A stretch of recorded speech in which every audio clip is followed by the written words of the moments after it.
It's showtime, folks. Enjoy the show. A fine Saturday morning to you, gents. I don't think so. It's a dark morning. It's winter. This is what morning is like. I guess they'll be listening on that fine Saturday morning. Yes, I have been trying deeply to avoid the internet. Already today, as we record this, it is launch night. Pete, spoiler, I hate to tell you, he's impeached. That's all I've been seeing on the internet, so I don't know what you're avoiding. That was preemptive. Okay, good. Yeah, no, I've been avoiding the Star Wars things, and it has been marginally successful until I show up here, and one of us has already seen the movie, and that's a problem for me because now I want to talk about it. Yeah, it's not a problem for me spilling it. The problem is that you're the problem. Yeah. Oh, I'm totally the problem. Yeah. See, I have no issues because I haven't even seen the trailer, so I wouldn't even know like what questions to ask other than like, who uses the Force in this movie? I don't know. I have no idea. Who uses the Force? I don't know what's going on. I'm disappointed. Steve, this whole movie, I'm surprised that you don't know more about it because the title is now Star Wars Akbar's Force Ghost. I know it's a confusing title, The Rise of Skywalker. So I'm like, I don't know. And then there's now, since we're talking Skywalker stuff, there was a piece of news that broke earlier today that apparently Canadian Best Buy had posted for a brief period of time the Skywalker Saga 4K box set. So for everybody that needs to buy it for the fourth or fifth time, for apparently $329, you can get the 27-disc set of the 9 films in the Skywalker Saga, which breaks down to like $12 a disc. But Pete, how many times have you bought Star Wars: A New Hope? Oh my God! Let's see, VHS, a lot of the time. special edition, DVD, Blu-ray, all of them. So like I said, probably. And now Disney Plus, right? Yes. Now I have it. I already have it, and so you've got that great version of what is it, McClunky? I do have the McClunky version, but I also have. I spent 7 days downloading the despecialized, the Harmy 7 despecialized days? version. Yeah, well, it took forever. For crying out loud, it was ridiculous. Like 27 gigabytes. Oh, wow. Who needs all those gigabytes? No, apparently I do. I need all the gigabytes. 27 gigabytes? It was absurd. Yeah, that's crazy. But I got them. Got all the gigabytes. Okay. And so, so I'm so glad that now we have yet another version. But this is the complete version, right? I assume this doesn't include the Star Wars stories. Correct. It does not. No, it's just the 9 films. And of course, now people are figuring out, well, there's 9 movies, but 27 discs. So what is included? And is it the original cut? No, Lucas doesn't want to have anybody touching hands on that. So is it more bonus stuff? Nobody knows. But for those of you that it's just a lot of copies of the movies. Yeah, well, yes, I don't know. It's 4K. Next March, apparently, you all can drop your $300 for your $300. Yeah, well, hey, that's nothing compared to what was it they said? The Infinity Saga. The Infinity Saga was like $500. Yeah, that was $550. Yeah, that's beefy. Yeah. Did you order that one already though? Me? Why would I order physical media? You know me. I know, that's right. But Andy did. That's okay. Is it a metal box? I ordered one for each of you. I'm just holding it for you. Metal case? That's what it is. The Star Wars Skywalker Saga is just one for each of us. Right. No, so we have not seen it yet. Me and Steve, we're not talking about it at all, except for how excited we are to see what they do with the Admiral. Yeah. Okay. Now, here's the thing. Here's what I want to do real quick. Hot takes. You have just seen The Last Jedi. Diddle-oo. Take yourself back. You've just seen The Last Jedi. Andy, what'd you think of it? I loved it. All right. Steve, what'd you think of it? Yeah, I had a great time with that. What's your Letterboxd star rating? was probably 4.5, something like that. It's 4.5. Andy, what's yours? I probably passionately gave it 5. I'd probably give it with quibbles. with quibbles. With Casino Planet quibbles. Yes, Casino Planet quibbles, exactly. I also was incredibly enthusiastic about that movie. And you know what? I stand by it. And in fact, I would have to say, I like that movie better having just seen Knives Out and been so enthusiastic about it. There are so many great things that are now, I recognize even more clearly, characteristically and stylistically belonging to Rian Johnson. I just had such a fun time looking at what he did with that. So all I want to know, I know I can't even ask this in front of Steve. Don't okay, Steve, plug your ears. Somebody turn off Steve. Andy, how much do they throw out of Rian Johnson and his work? I'm not going to tell you that. Come on, you piece of... Please. Because then I'm telling you the world, because the world listens. I'm not going to say. They're going to have to watch and find out for themselves. The world's not listening right now. Did you put earmuffs on the world? We're not live streaming this show. The people are going to tune in. They might. I'm not going to be the one who says. You're the worst. All right, Steve, put him back on. All right. Andy's a terrible person. No, that's great. Delayed gratification. Delayed gratification. So many That's what it's all about. There are a ton of banthas. It's a herd of much of this is bantha poodoo. That's right. I have some non-Star Wars related news. Oh, okay. Really? Because you sent us that 12-minute video about Porsche and Star Wars, which... That was is that a spoiler? Did anybody watch that? I got about 4 minutes in and I'm like... At clips. It's like an episode of a reality show. I'm like, I don't have time to watch the design team sitting around debating things. That's so exciting.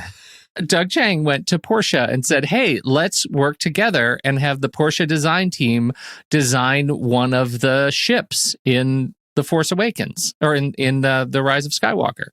And so they did. And this is the 12-minute behind the scenes of people drawing and doing CAD. And it ends up in the movie. Can I just say, don't know?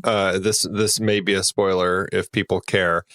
I don't recall seeing that in the movie. I'm not saying it's not in the movie. Background. Now that I know what it looks like, I could probably go, there it was over in that corner in that space battle. But it's there's a lot of ships. There's a lot of note. Damn it, Andy, stop ruining things. There's a lot of ships. And planets. There are a lot of planets. Damn it. I bet there's a camera that just pans down to a planet. Wow. How did you figure that one out? You're very smart. Very. I know there's a wipe. I bet a really dramatic wipe as well. There is. There's and lens flare, JJ Flare. And it's a movie that has Domhnall Gleeson in it. Oh, excellent! A movie that has I don't know what to say. Are any of them? Do any of them have like Brooklyn accents? No, but there is an alien who does speak English, and it threw me because it was an alien that I wasn't expecting. Just like straight up American English.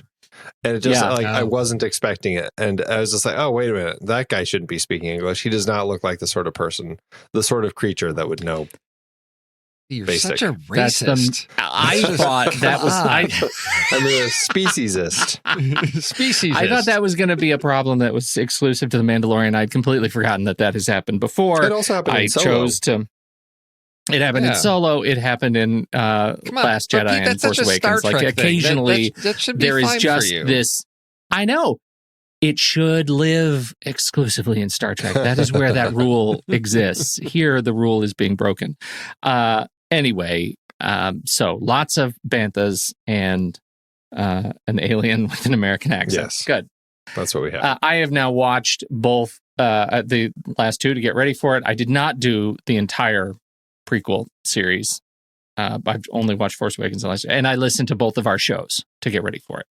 And I am very enthusiastic about seeing it. Now, I have officially amped myself up. There you go. I'm ready to cry. Why do you want to do that? You're gonna be like, because it's gonna be the Phantom Menace. It's gonna be, I'm so excited. See, now you're amping yourself down. No, well, He's I he's can trying only to go get up. himself to the bottom so he can go up. I can only go up, so I won't have that experience of walking out going, what I didn't walk out of Phantom hell Menace was feeling that? way. You're setting up yourself to be Eeyore. You're setting yourself up to walk in sad and walk out sad and realize that good movies can't be made anymore, and you're just going to hate yourself for it. And No, I don't live for that. I choose optimism. And you know who I learned that from? I learned it from you, Steve.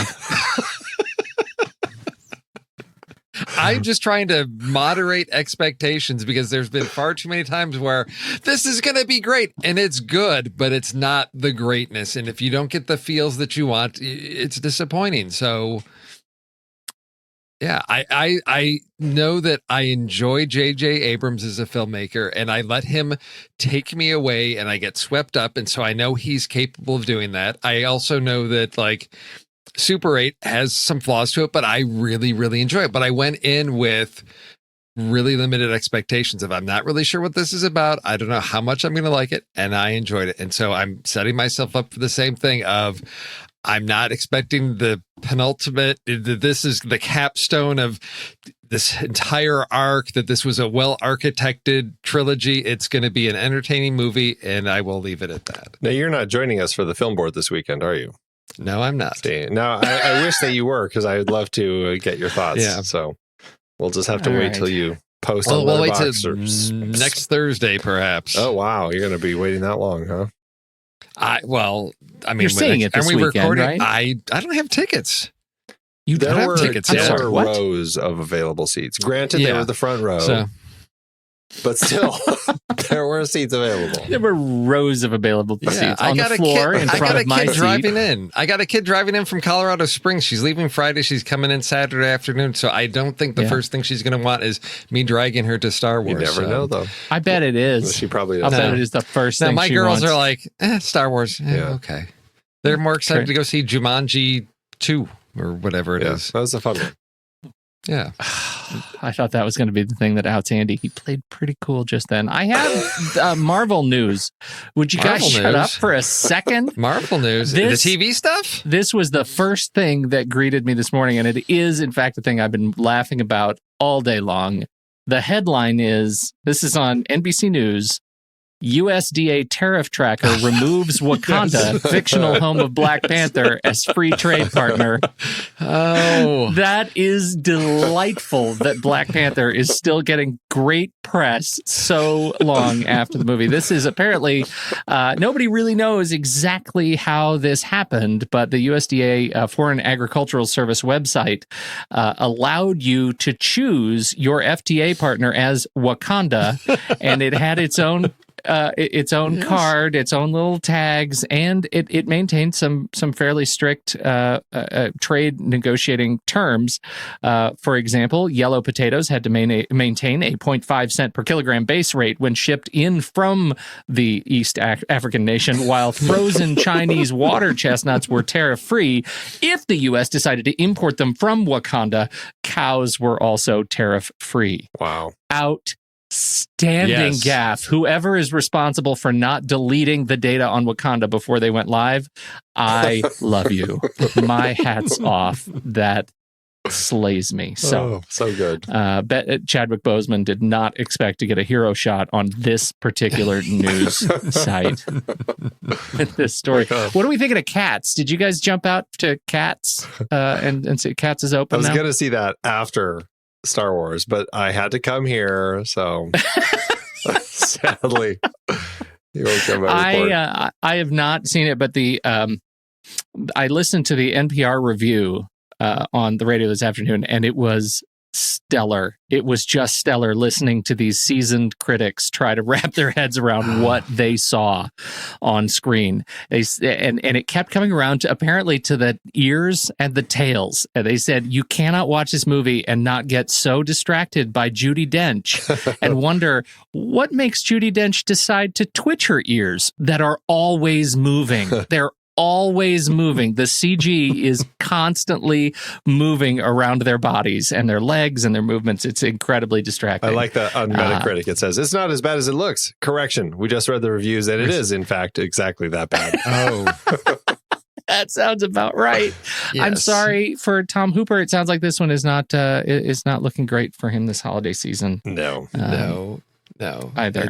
It's the review I read on Vox had a list of things you will see and maybe never unsee if you watch the movie Cats, which includes Rebel Wilson, who plays house cat Jenny Annie Dots, unzipping her cat suit to reveal another cat suit below it, but one that is bedecked in jazzy pink sequin suit. Not one, but two instances of cats getting hit in their perfectly smooth Barbie-like groins and crying out in pain. Dear. Acclaimed thespian Ian McKellen playing theater cat Gus, lapping up milk from a shallow bowl resting at chin height. I also heard all these things and more. I also heard the little mice with little girl faces were pretty disturbing, and the rocket kicking cockroaches. Yes, a lot of stuff. Oh, dear. The whole thing. I just can't. I'm really shocked that it got made. I didn't know anyone was still into cats. I'm surprised anyone was ever into cats. Really, it's the biggest Broadway thing ever. In the 80s, when everybody was coked out of their heads in New York. I don't know. I think it was because people kept hearing that and they said, oh, well, we have to go see it. And then they'd watch and go, I don't know why people keep watching this thing. I get it. It's art. I can't admit that I don't get it and that it's weird. Everybody else loves it. I must love it too. It's got quite a cast. It is a crazy cast. Amazing people in it. I think the biggest critique and the biggest, most sensible critique that I've heard is that the original intention of Cats and the musical Cats and even the early video of Cats was never designed to go so far into making the people feline. It was a thing that was of its time and of its technology, and the unitards and the fur. Yeah, that was about where it should have stopped, and that it is completely crossed the chasm, the unfeline valley, the feline valley chasm. That's all I've got. What else do you guys have to talk about? I don't think I have anything else other than the holiday season is upon us. And are we going to be doing our lists? Or did we decide, yes, we're going to do that? And is that something that we have to have ready for next week? Because that seems next week is the last weekend of the year, of the decade. Yeah. Wait a minute. What are our lists? Go ahead. What do we have to 25 or something. Favorite 25? Films of the decade. Did we say 25? Wait, favorite films of the decade. When did that rule get applied? Our top 100 films. Top 100 films. Wow. Maybe somebody stop Andy from talking. A list of our top. What is it? Top 10? Favorite movie of a year of each year of the decade. Top 10. No, I don't know. Everybody's been doing 25 of the decade. That's what's in. That's what's hip. That's what all the young people are doing. Nobody's going to tell me what to do. I've got all kinds of different. Okay, boomer.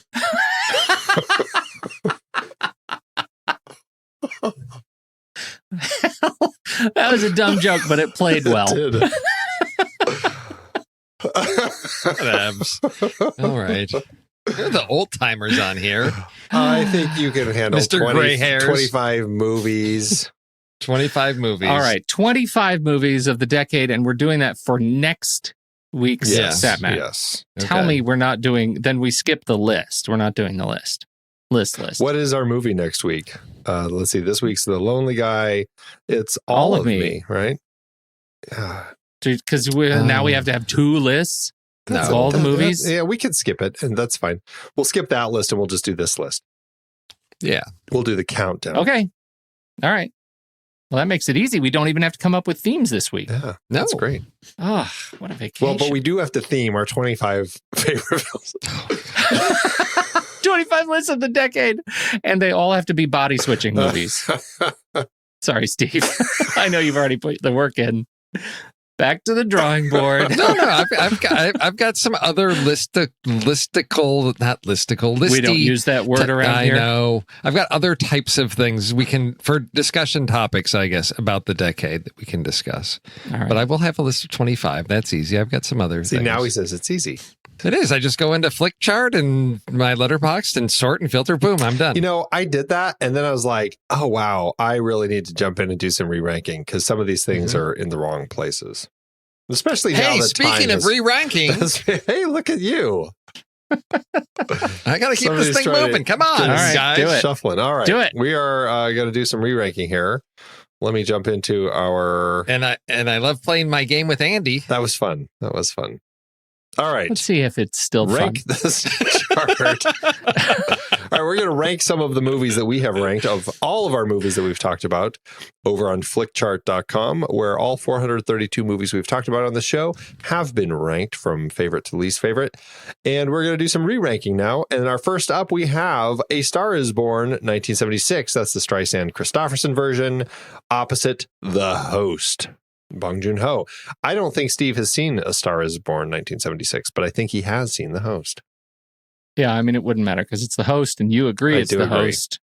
But And Andy's correct. Oh, there we go. I may have seen it on network TV in the late 70s, but I don't think so. I'm going to have to skip this next one, Pete. What? It's something that we haven't released yet. It's an episode that's not out yet. Oh. Okay. So, all right, next up, Shaun of the Dead or Star Trek 2009. I think Steve's seen both of these.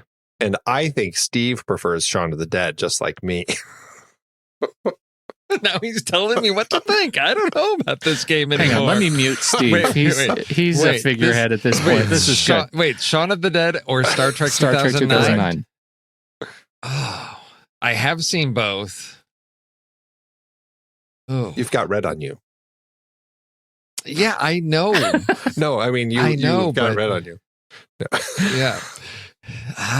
But Star Trek, it was a fantastic reboot.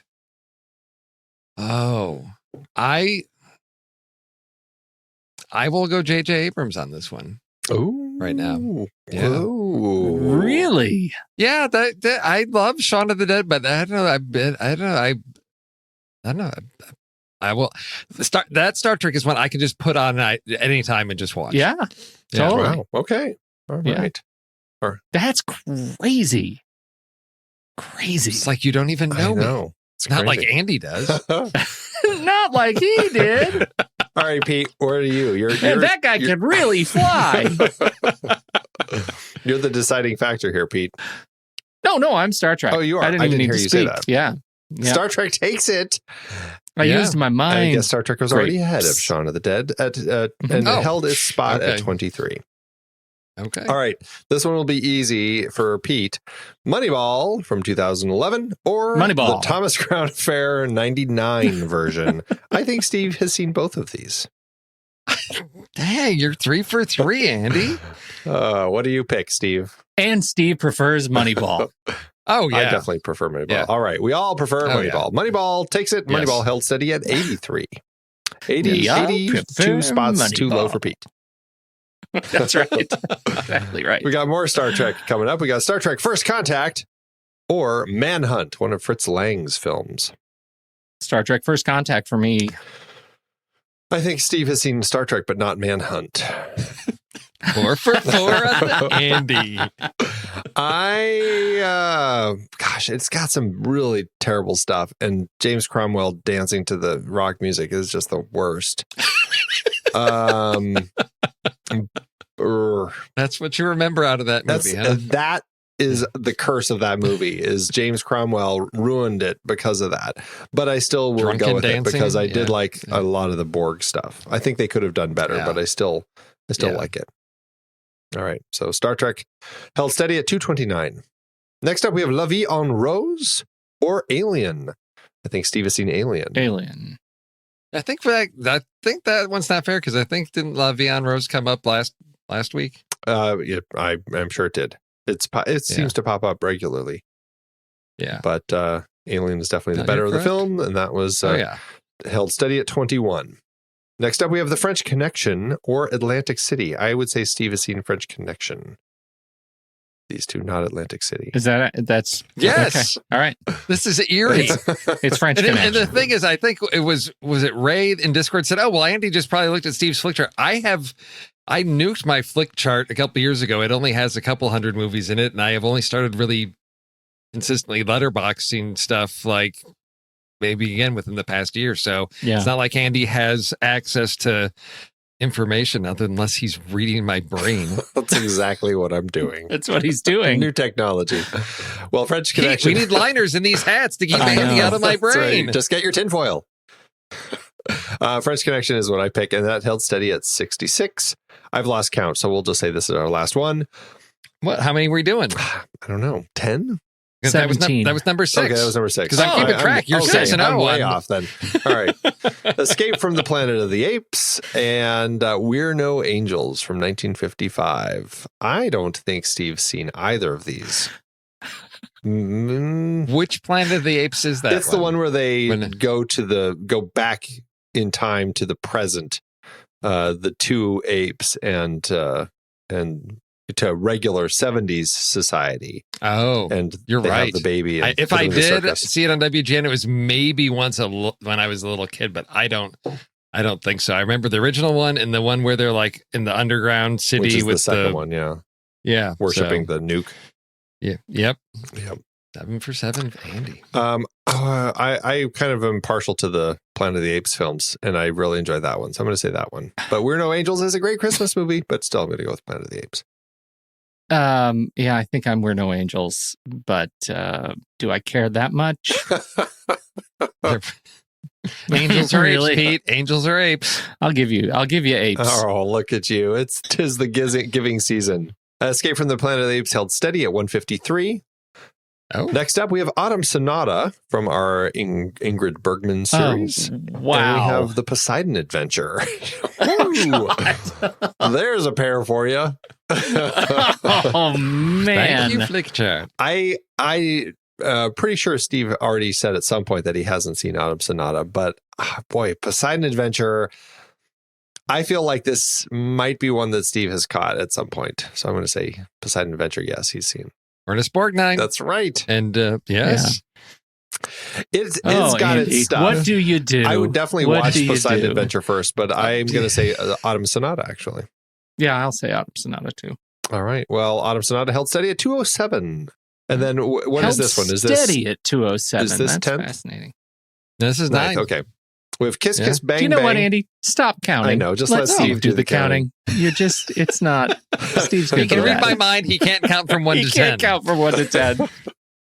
Kiss Kiss Bang Bang, a film we all love, and I know Steve's seen that one. Or Seabiscuit, which I love, and I feel like Steve said he didn't see that one. I feel like he did too.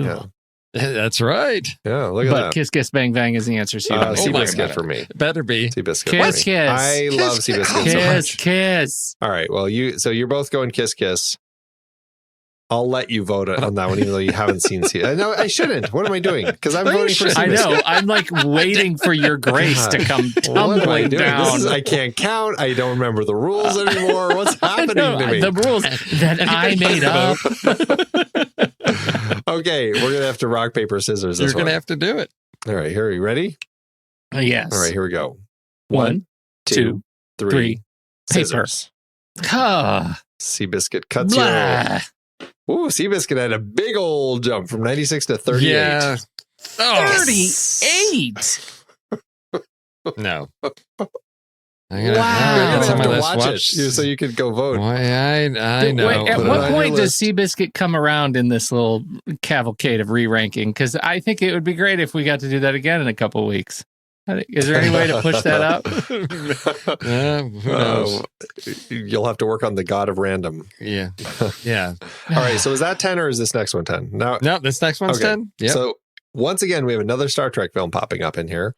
Star Trek 6, The Undiscovered Country, or Only Angels Have Wings. I know Steve has seen Star Trek 6, Only Angels Have Wings. I would say no. Perfect score, Andy. It was from our 1939 Perfect series. score. Look at Andy, that. what a week for you. I tell you, I got to get perfect at something. This is Star Trek. Yeah, Star Trek for sure. Mhm. Yeah. This was where the whole Quibbles thing came from. That film right there. That's where So that was the trouble. Star Trek, the 6, trouble with Quibbles? Quibbles. The trouble with Quibbles. Star Trek 6 held steady at 62 on our chart. So there we go. We had a couple jumps in there, but that's where we landed. All right. Good. All right. Nice job, Ranking is everybody. We over. really saw it through.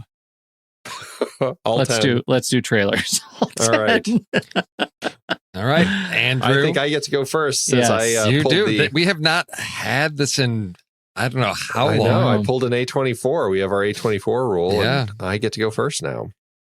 So my trailer is their new trailer, which is Saint Maud, which I just thought had a fantastic look. It's directed by first-time feature director Rose Glass. She has directed shorts. This is her first feature, and it's a psychological horror that just looks really creepy. It's about a nurse named Maud who has converted to Catholicism, and she's concerned that she's possessed because now she's infatuated with this former dancer who she's been caring for named Amanda, played by Jennifer. I never know how to say her last name. Ely, I don't know. Anyway, I think she's always a compelling actress. And it just, everything about it just has this really creepy vibe that feels like something that is along the lines, and I think the trailer even points it out, from the studio that brought you Hereditary and The Witch. And I'm like, well, it feels like those sorts of films. It has a vibe going on in here with these characters, and Morfydd Clark plays the lead character here, Maud, and just, I don't know, everything about it, the way it's shot, the way it's presented, the tone, looks like something more than a first-time filmmaker putting something together. I was just really excited when I saw this trailer. What'd you guys think? Oh, I loved it, and it hooked me. I don't know, was it when it was a couple weeks ago we started talking about the trailer, popular music and the trailers. This one is the Billie Eilish song, All the Good Girls Go to Hell. And if there's ever a song that better fit a trailer, I don't know what it is. This one nailed it. And you should also go watch the video of that song because it's bananas. And it was great. I really love the tone of it. It seems to fit the whole sort of week on week theme we have going on here, from Three Christs to Saint Maud, and whatever will come next, I don't know. But I'll tell you, all of it it looks like a real win for me.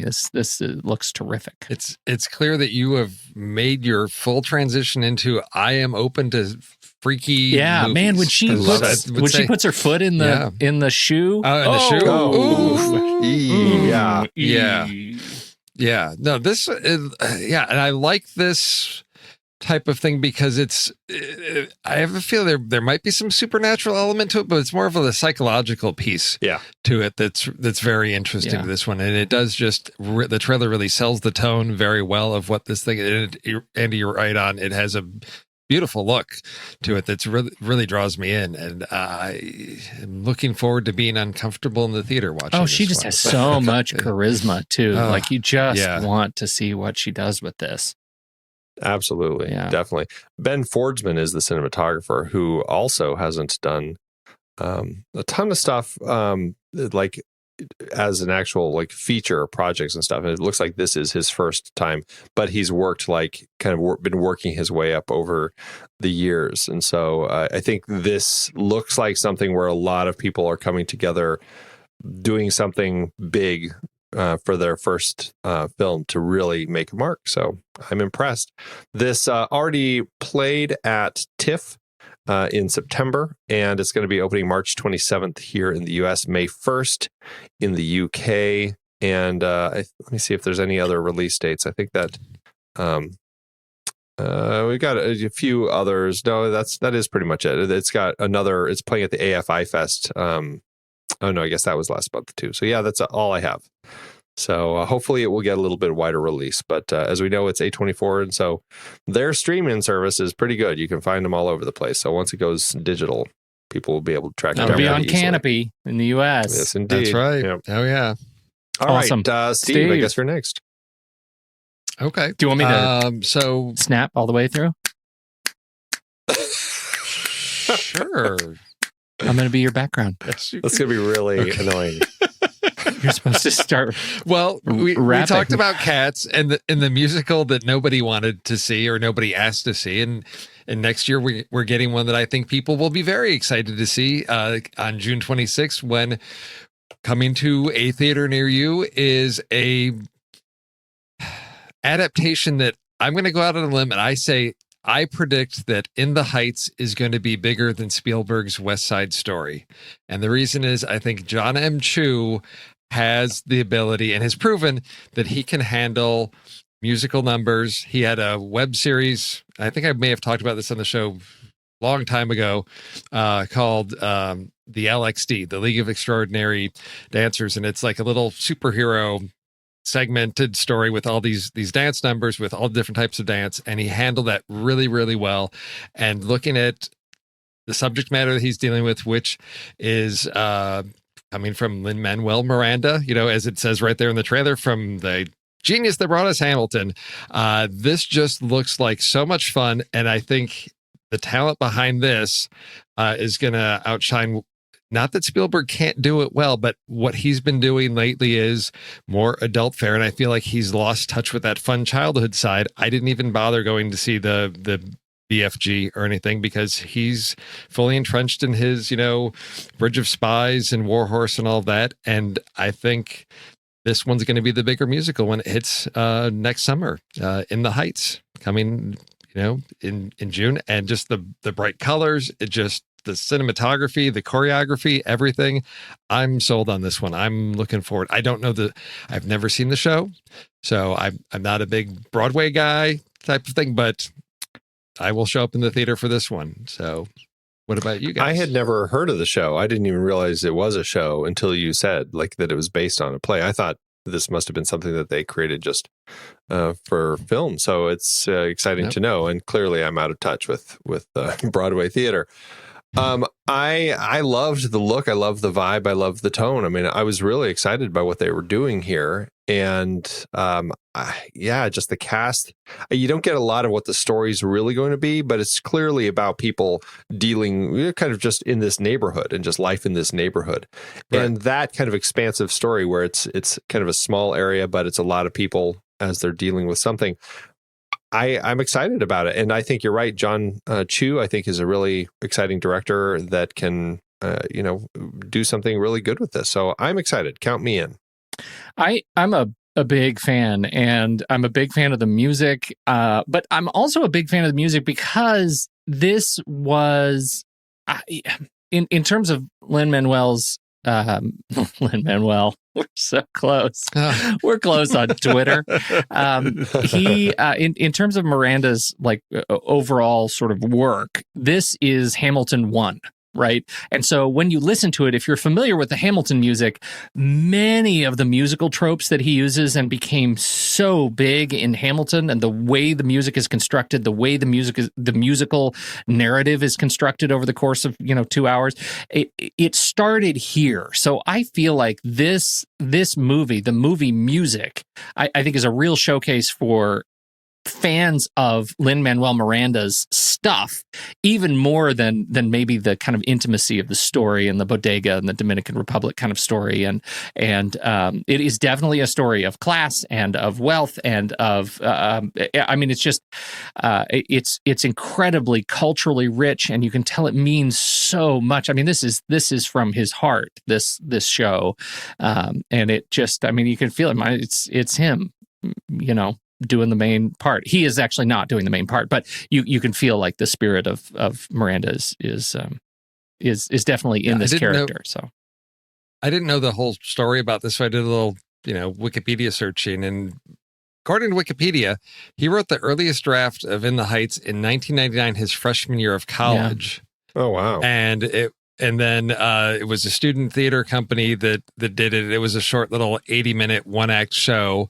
And then some of the seniors there and some alumni said, hey, we think this could be expanded to go like Broadway scope type of thing. And so then it sort of morphed over time on that. But to say the seeds of this started his freshman year, I think just speaks to this man's creative talent to have something like this. Which won all kinds of awards, toured. Yeah. I think there is no question that we'll get a Hamilton movie, but I think it has such extensive legs on Broadway that it's probably going to be a while. And so for those who want the style and tone of Hamilton, but have it with a distinctly Dominican vibe, this is This is the way to do it. It's going to be. I think it's going to be great. I'm a super huge fan. I can't wait to see it. Right. June 26th. And John Chu, Gem and the Holograms. Everyone should check it out. It's a lot better than people. I knew.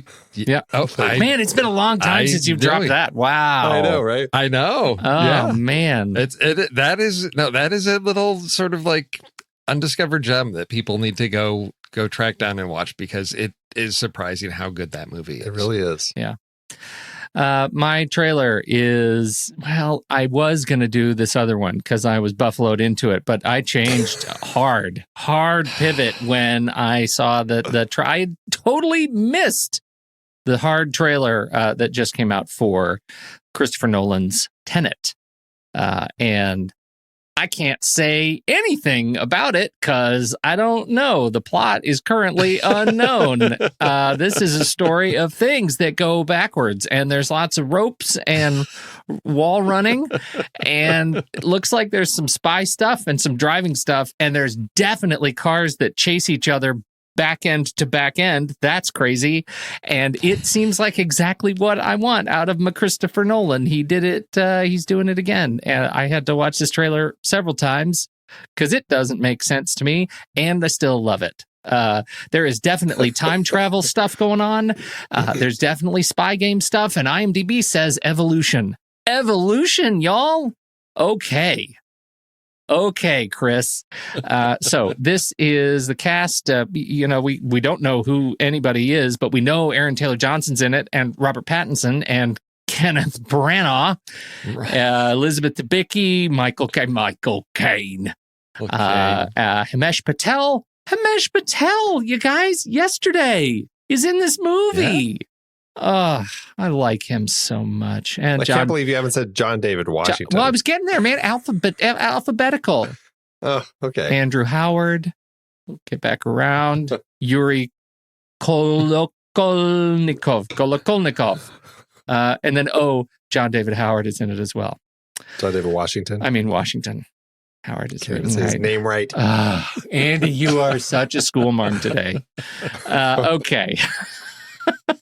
I'm very much looking forward to it. It feels exactly like what people are going. Oh, you really have a ruler. People are going to love hating on this movie for all of the things that I think I'm probably going to love about it. So let's see. Bring it. Let's see what we got.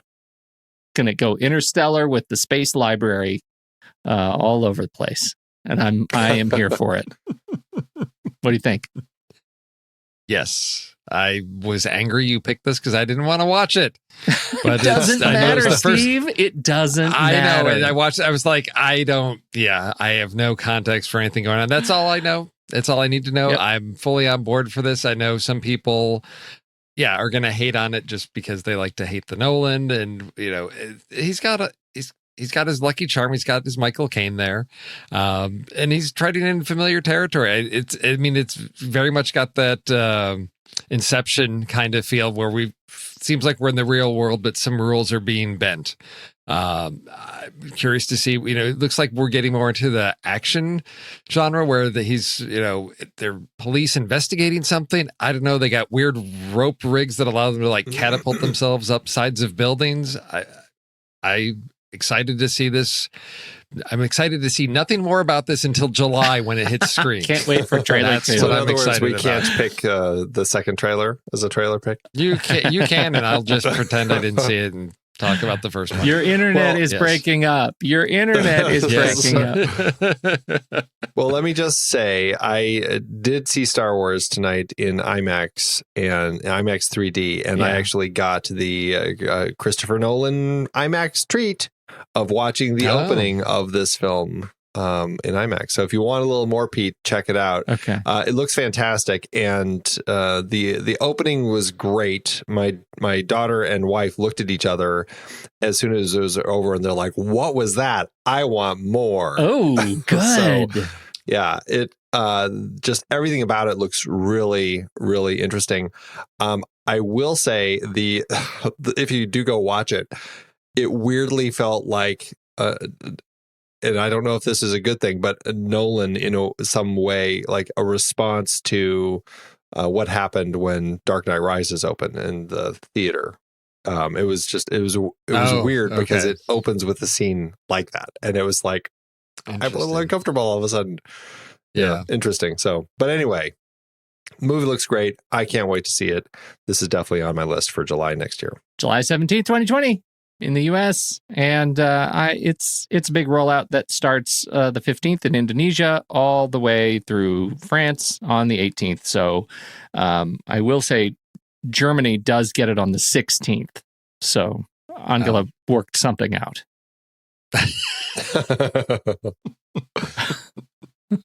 Road trip. Road trip. Road/boat trip. Yep. Road trip. Yep. All right. We have Let's lists. do our lists. All right. So this week, we're continuing our Steve Martin series, and the show on The Lonely Guy dropped, and we threw out our options for people to pick so they could help decide our fate as to the list we were putting together this week. And they landed on great dog fetches from movies. Why did we pick that? I don't know. Sometimes we're short ideas, we think it's funny, and then we pay the price. So here we are. Yeah. Yep. Okay. All right. I guess I get to go first. Yeah.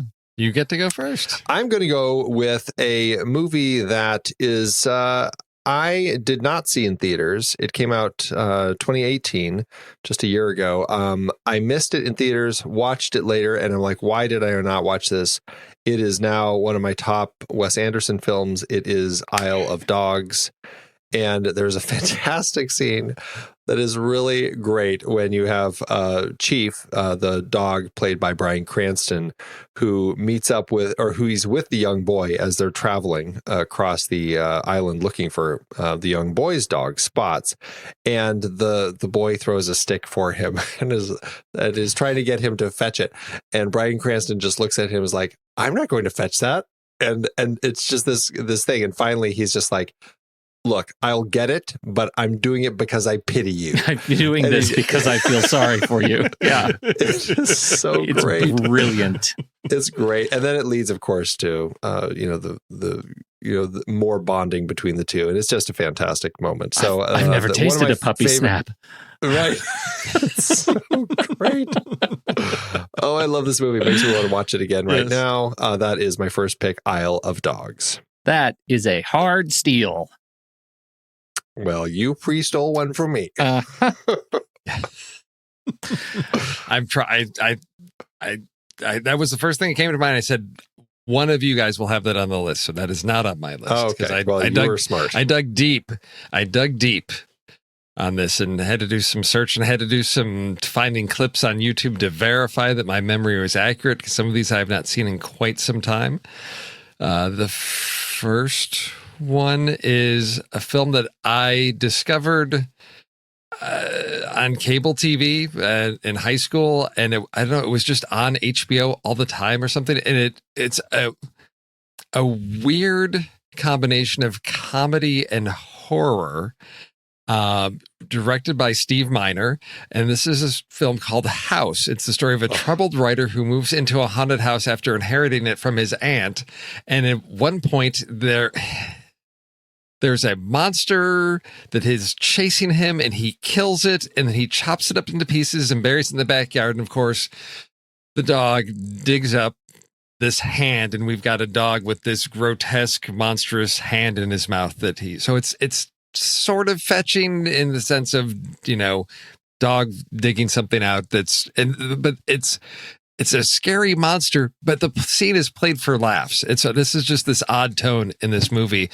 starring William Catt, the greatest American hero, and George Wendt. It's a really odd movie. I haven't seen it, but if it's out there on Amazon streaming or something, I recommend it because it is a really unique film about a Vietnam veteran dealing with sort of PTSD before we had a name for PTSD. I loved that movie when I was young, and I probably still would love it. I think when we had Steve Miner on the show, I told him that I loved it, and I still do. And I should rewatch it just to verify, but I didn't even think about that one, so it's not a steal. Yes. It's a good pick. All I can say is, believe it or not, I'm walking on there. That's No, believe it or not, George isn't at home. Where could I be? believe it or not, it's just. Okay, so my first pick was a pre-steal. Apparently, from before we started recording the show, it was accidental because I got sucked into the internet wormhole about Hachi, A Dog's Tale. And this is apparently a true story about this dog, Hachi. And it's crushingly sad. But the dog is super adorable. And it was directed by Lasse Hallström. It was written by Stephen Lindsay and Kaneto Shindo, and it stars Richard Gere. Well, I haven't seen him in a long time. Does he still pronounce it that way? Richard Gere and Joan Allen, and it's the story of this professor and he finds this dog that had been freighted over, and they fall in love. And there is an adorable fetching scene. The fetching scene is adorable because it actually has Richard Gere crawling around on his hands and knees and picking up a ball in his mouth to try to teach the dog how to fetch. And I really enjoy this. I love Richard Gere. He's great in the movie, and Joan Allen. It's a super sweet movie. I think is it G? Is it a G rating? Yes. It crushes heart. It crushes heart. Yeah, it really does. For being a G rating. So I realized only tonight that I have not shown it to my family, and that is that's very hard to say. Anyway, the whole thing about the dog at the end. So spoiler: the dog waits at the train station for years, and eventually they put a statue up of the professor and the dog. It in real life is a true story, and so it's still there because the dog waited after the professor had a hemorrhage, aneurysm, stroke, something. And he never came home. Something off the train. You guys, he never came. I know. Never came back. But at least Richard Gere had a ball in his mouth. At least there's that. All right, what do you got, Andy? Okay, I am going for, I guess it should seem an obvious pick for me for my second choice. Because Tom Hanks is in it. And of course, I love Tom Hanks. It is, of course, The Burbs. And it's the fantastic scene when he and his neighbor, Art, are in the backyard talking about what could have happened. And his neighbor is just the dog is fetching, and his neighbor kind of keeps grabbing whatever it is and throwing it until he realizes it is actually a human bone, like a thigh bone, which is just a great moment. So that's my second pick, The Burbs. That's Andy. You and I. There's a wavelength. I should have known because it was Tom Hanks, but it was on my list too. And in fact, I actually only it's been a long time since I've seen it, and I had it on my list, and I went while we were doing the talking about our trailers. I started watching it, and I almost fell over. I was laughing so hard I had to mute because I think I was suffocating a little bit during the show a few minutes ago. It's really funny to me. I love it. It's a funny movie. Yeah. It's great. So, all right, Steve. That's a good one. Yeah. Okay. What do I say about this one? If Willem Dafoe asks you to go rob a bank with him, don't do it. In David Lynch's Wild at Heart, it's darkly comic moment where they rob the bank. Willem Dafoe's shooting people. He ends up blowing his own head off, and then we've got a shot inside the bank as these men who have been shot up are crawling around in their own blood, and one of them is looking for his hand, and then we've got a shot of dog running out of the back of the bank with the guy's severed. Wow. I totally don't even remember that from that movie. I need to watch that movie again. It's David Lynch, and it's bizarre. And I don't know, it still just strikes me as hilarious because the guys are arguing about if they can sew it on or not. And it's like, well, too bad this dog he's taking it out to the back alley to chew on it. Yeah. Jeez. Sometimes you just got to do what you got to do. Wild at Heart. There you go. Awesome. All right, Pete. This should have been absolutely predictable, and I'm surprised that I got this far. I'm talking about John Wick 3. When you need to get out of Casablanca, sometimes you got to call the dogs, and the dogs fetch all kinds of things, including testicles and necks and hands, and it is just straight up gruesome. And they do things with dogs in this sequence, in this movie, that I've never seen, and I wouldn't want to own these dogs personally after this scene, because I can't imagine they're friendly, or else they're method dogs. It's bananas. If you haven't seen John Wick 3 and you're not afraid to see what puppies can do to people, you should watch this movie. It's fantastic. There you go. Yes. All right. For my final pick, I am going with one of Disney's animated films that I don't know why it didn't click for as many people as it did for me, but I just loved Bolt. I thought they did a great job with this one. It is about a superhero dog that finds out it's actually just an actor, and he never knew it. And he actually has no superpowers, and it's hilarious, and it's great. And it's one of those typical stories about a dog who's lost his owner and now has to journey to find her. Except it's with this dog that thinks it has superpowers. It's great. But the fetching is actually early in the film. We actually see when we think the dog has superpowers, and the bad guys have a bomb that they stick onto, I can't remember, a truck that's rolling by or something. And as Penny, his little owner, says, "Bolt, fetch!" and he charges after it, and he gets it off, and then he has to go and, get it, put it onto one of the bad guys and blow them up and all that good stuff. So that's my final pick, Bolt from 2008. That's a great pick and a big family fave. That movie came out right at the sweet spot for my kids. Yeah. Yes. Yeah. So much fun. That's a great one. Oh yeah. It's one of those like forgotten. Yeah, it's with a rhino and a hamster. Yeah. Oh my god, because it's what John Travolta does the voice of the dog, and it's Miley Cyrus is the girl. Wasn't it Kevin Hart? Oh, that's right. Bolt, or does the hamster? The hamster? No, it was just one of the animators. Mark Walton did that. Really? Yeah. Oh, I'm thinking of the bunny in Secret Life of Pets. Oh, right. Yeah. Malcolm McDowell's the bad guy, and then Susie Essman is Mittens, the cat. So brilliant. Oh, I've got nostalgia for that. I haven't seen that since the kids were tiny. We quote that all the time. That's a good one. There's some lines in that definitely I can't remember what they are right now, but it'll come to me. Anyway, what's your next one? Okay. There's actually a remake of Bolt by David Lynch. Steve's got it. Well, I made it through this list without anything that has been talked about on the show, because I don't know that you guys have talked about any movies on the show with dogs doing funny fetching things. I don't know. There's one, but there's one. And I was waiting for you to steal it, but to use it, but because I was not prepared for this, and then all of a sudden yesterday it was like, hey, we're recording tomorrow, and I'm like, what's the list topic? I don't know. So thank you to Letterboxd user Nathan Axeni Wilhelmina, who has a list called Movies in Which a Dog Carries a Severed Human Hand in Its Mouth. And my third movie is Yojimbo.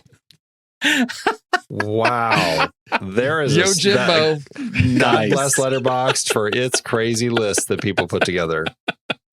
Because I'm like, I know there's a dog getting a hand in some movie, and I'm like, yep, seen that one. Okay, and now Mars Attacks is on the list, but I couldn't remember that scene because I just remember the heads getting swapped with the dog bodies and all of that. But I thought Yojimbo, yes, where he's walking in and the dog just comes trotting out with this human hand in its mouth. It sort of tells you everything about that town. There's something dark beneath the surface there. So, yes, my darkly comic list of dogs carrying severed human hands ends with Yojimbo.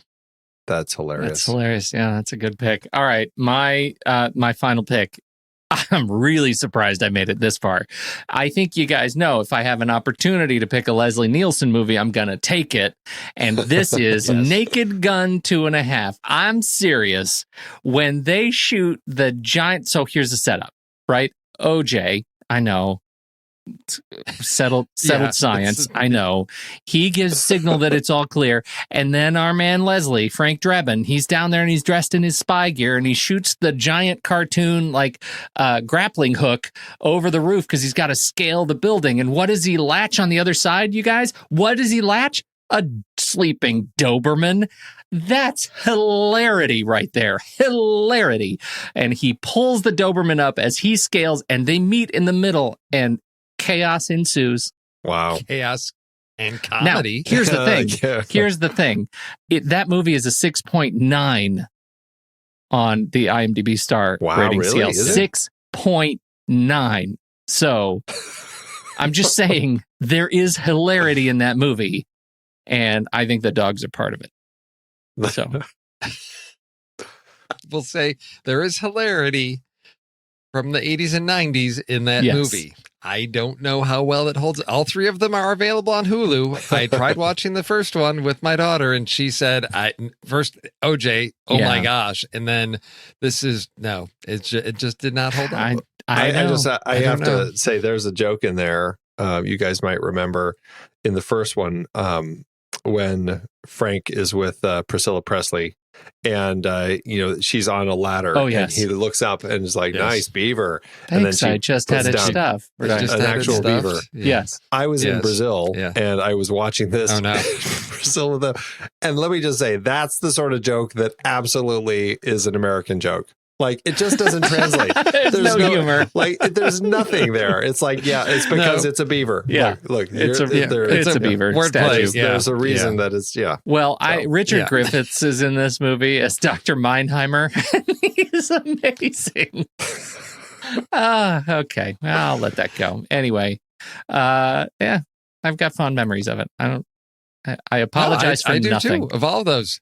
No, just sit down and try and watch them with your kids and see what happens after 15 minutes. And they look at you like, what was wrong with you as a child that you thought this was funny? Yeah. Well, we can do that to them when they're, give them 20 years, have them rewatch something that they liked and made you watch all the time. That's right. And they'll go, oh, I get it now. Do I have to watch Wizards of Waverly Place again, y'all?